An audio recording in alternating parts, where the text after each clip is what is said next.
悠長嘅暑假將至，聯合培訓教育出版主辦全港英語閱讀報告比賽，將重新定義閱讀嘅價值。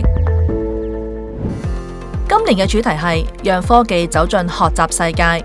我哋鼓勵學生選擇同中華文化或者科普相關嘅英語書籍，以深入理解中華傳統文化嘅奧秘。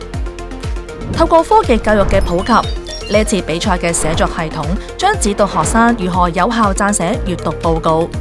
從選書到寫作，學生喺整個過程都能夠獲得啟發。依家就讓我哋一齊嚟睇下呢次比賽嘅寫作平台功能。系統根據學生嘅興趣同埋能力，提供個性化嘅書籍推薦，特別係同中華文化或者科普相關嘅英語書籍。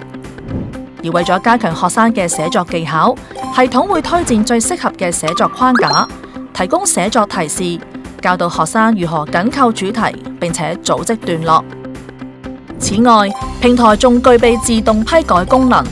當學生完成閱讀報告並且上載至平台嘅時候，平台會提供範例句子以及建議相關嘅詞彙，快速評估文章，幫助學生修飾同豐富文章嘅內容，令到表達更加流暢。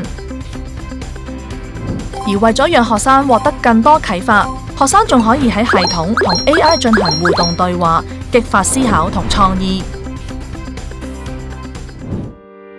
從傳統嘅寫作模式到全新嘅思考方向，聯合培訓一直致力於培養學生嘅創新學習態度，從閱讀之中探索更多可能，邁向未來知識嘅道路。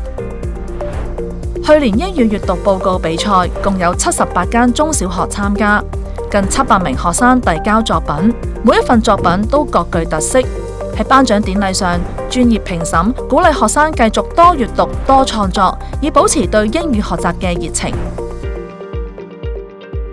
閱讀無界，撰寫未來，讓科技進入閱讀世界。